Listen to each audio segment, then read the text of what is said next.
Hello guys, welcome to my YouTube channel and this is week 7 of programming in C++. I'm a bit under the weather, so today we are not going to be coding a bit much. We are just going to be reading through as we see. Today we are talking about functions. Functions, yeah. We are going to learn how some functions and how to declare function and their definition. Yeah, how to define functions. We're also going to learn argument passing, default argument. We're also going to learn what value return, function names, and what and how to understand function overload and pointer function. You understand? We're also going to learn about user defined functions. When we talk about function in C++, function in C++ are blocks of code designed to perform a specific task. Yeah, they are fundamental for organization code promoting like reusability and what they are used for making what program easier and manageable. We have types of functions such as user-defined function and what standard library function. With the user-defined function, they are functions created by what the programmer to perform a specific task. But with the standard library function, they are predefined functions available in what the C++ library such as what C out and C and what STD and what scripts, which is SQLT. You understand? All right, let's go deeper into it. That's right. The type of function also what we have virtual function and what inline function. Virtual functions they are basically function in what base classes that can be what override or what derived from classes, enabling what polymorphism as we said in like the fourth week. Alright. We have inline function which are functions that will comply or replacement and functions call what with the other function calls potentially what improving what the performance and what for the small functions. You understand? Benefits of using functions they are what modularity and what their reusability. Basically, modularity means what it breaks down the complex what programs into smaller and manageable users. So this one you can't understand. It's going to break down it for you. That's why functions are really important. There are some benefits of it. It will break down the complex programs you don't know for you to understand it more better. And you can also what, use the same code multiple number of times, which reflects the reusability over there. Another benefit of functions or the abstraction and what the improved readability. With the abstraction, hide implementing details, right? Focusing on what the function does rather than what how it does. You understand? It focuses on what the function is doing and how it is done. You understand? That's how the abstraction works. And with the improved readability, it makes code easier to understand and what easy to maintain. You understand? That's the what improved readability. Function declaration. This is how we spoke about declaration in, like the second week, right? That's how basically it works. It's also known as what function what prototype. To declare function, what you are going to what need what the function name, the return type, and the what parameters before what the function is defined. You understand? So we are going to show you a simple code. Due to my illness today, I'm not be able to code that much today. A bit of headache and cold. So we are showing you how it is doing that.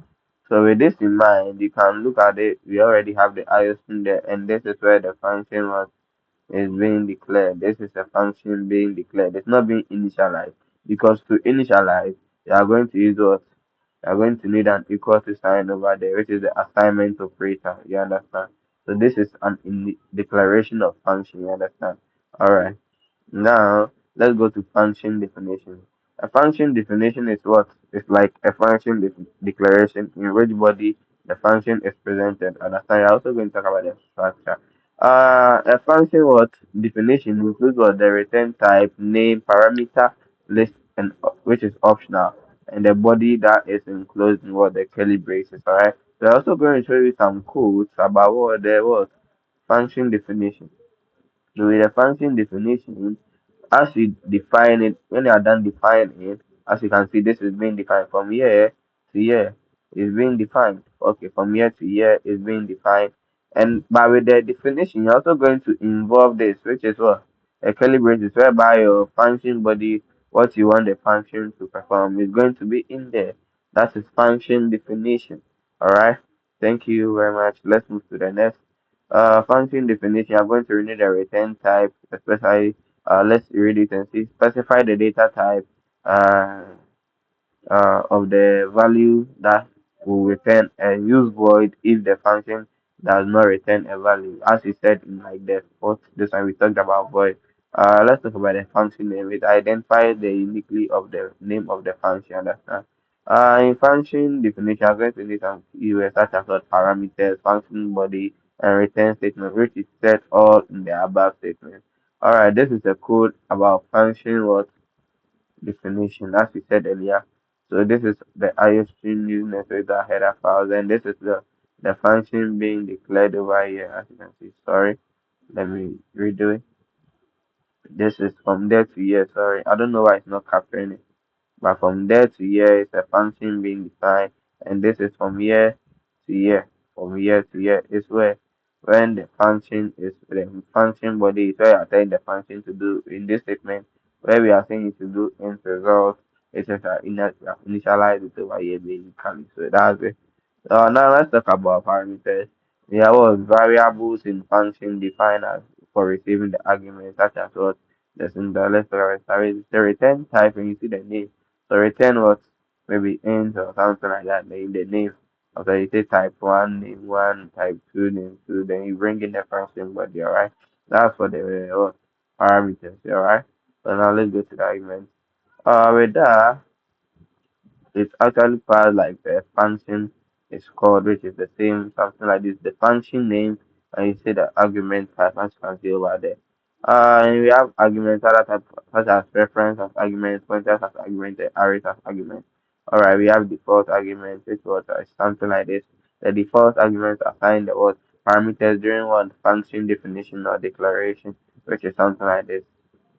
You see, it assigns it the type function name is the type 1 is what type 2 name 2, you understand? Alright, so let's talk about more. This is something about the default argument to function data. As you see, we've declared it. No, this is an initialize because there is a okay, we've declared it basically declared. Then the function type. So I think that will int get some what int x int y, which is equal to 0. So you say x plus y, which would have given you automatically giving you a different value for x, with the computer would have picked itself, alright, so you say maybe get some 5, or you say 5 15.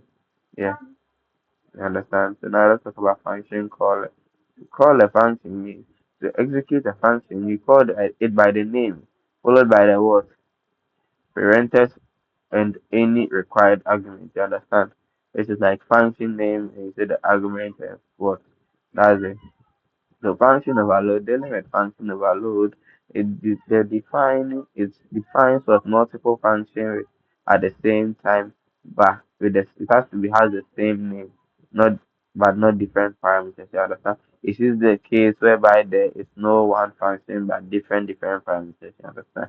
With function overload, the function can be overloaded in three ways: by what different what by having different parameters, by having what different types of parameters. And the first one by having different number of parameters and what and by having both numbers and types of parameters. And, and this is a form of function overload. Whereby you are overloading the function, we have different types as you can see in one and two, yeah. Another one over here. Overload case is here, whereby we have int here and we have double over here. You understand? Different types of this one. So this is it for week 7. So hope to see you in the next class. Thank you for joining my class. My name is Amrishanti. Peace.